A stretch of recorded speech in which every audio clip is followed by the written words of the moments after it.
talk a quick talk about subordinate clauses. We will not be exhausting the topic. There's a lot of elements to it, but we're just going to kind of do an intro to it. So subordinate clause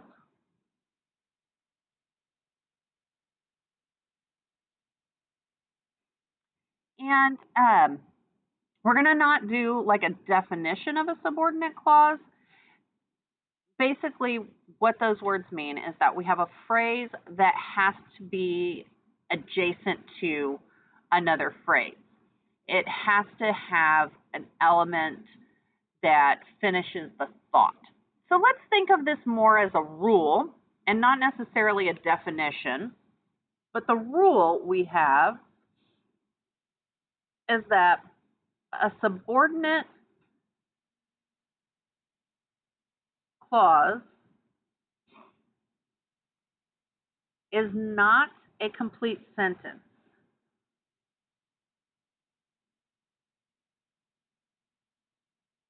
It's just part of a sentence. But it makes the reader want additional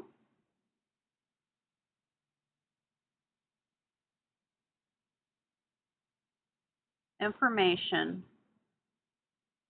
to finish the thought. So if we take a subordinate clause, an example subordinate clause, and look at it, we'll use Mr. Howenstein's example. He has a great one.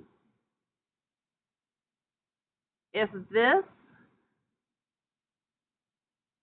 were a movie,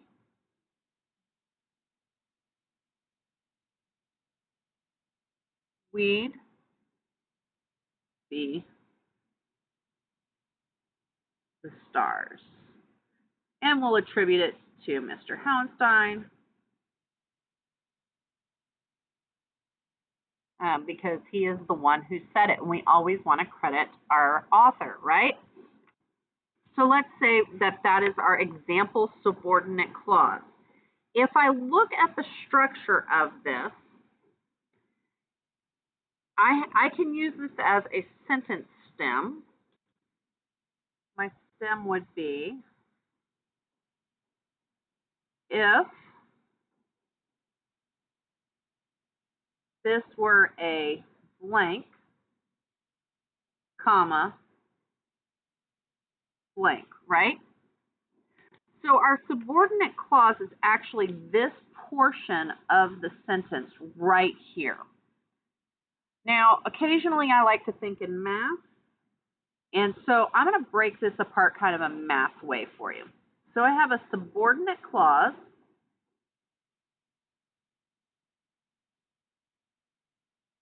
and then right after my subordinate clause, I have a little punctuation mark. That little punctuation mark is a comma. So I have to have my comma. It has to exist, right? And then I have my main clause. Period. That's how that situation works. This is the subordinate clause. This is the main clause.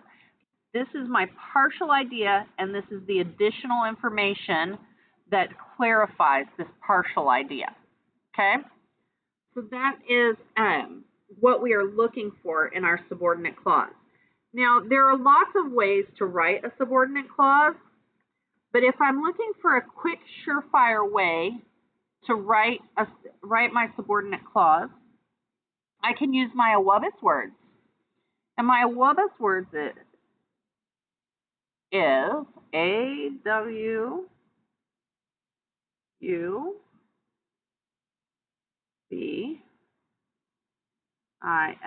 AWUBIS, right?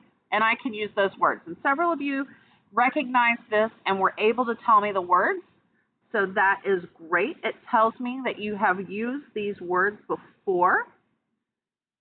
These words are words we could start our subordinate clause with to make an easy, more complex sentence. Because that's what we're shooting for is as we write our sentences, we want to get past short, choppy sentences and into longer and more complex sentences. And this is a good beginner, more complex sentence. It's a good way to branch out into a longer, more complex sentence, especially with using that comma. If I use that comma, it says I am working to layer my sentences and build in more structure. But with a subordinate clause, I can check myself because my reader wants additional information to finish the thought, which is my main clause. So I can't have the sentence, if this were a movie, period. I can't leave my reader hanging, right? I need to have the additional information to finish it. If this were a movie, we'd be the stars. That finishes my thought. So these words, the awubis words right here, they help support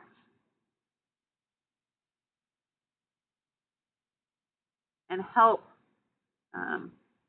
start a subordinate clause. That's very, very, very important. Okay?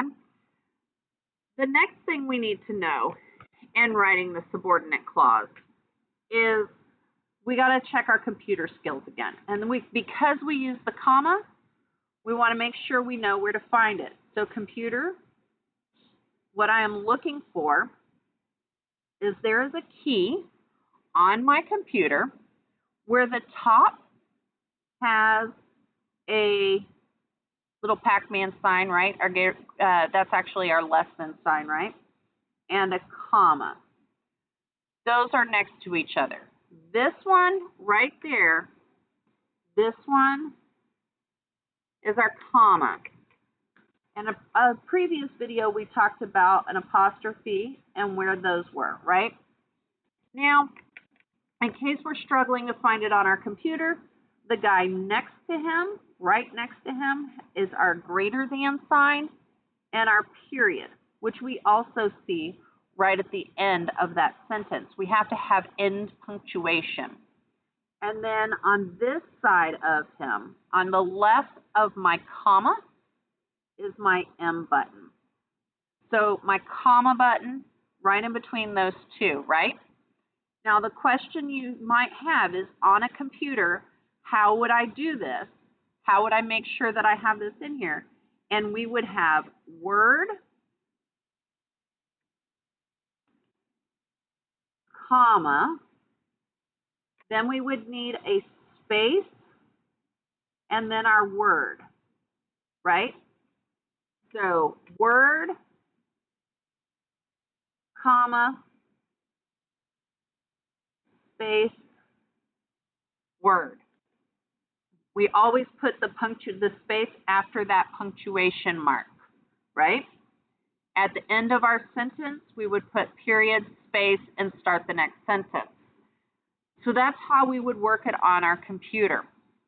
So what we know about our subordinate clauses is that it introduces an idea, but kind of leaves us hanging, causing us to need a main clause that finishes the thought, that wraps it out. We could use this stem if this were a blank and finish it out, or we could use any of the awubis words to help us write our subordinate clause. When we use these strategies in our writing, it shows that we are starting to branch out into more complex writing. And this is a goal of ours this year, that we start building sentences that have more layers to them, more depth to them, that uses greater punctuation, but that we use it properly. And then our computer strategy on where to find our comma and how to use it properly on the computer.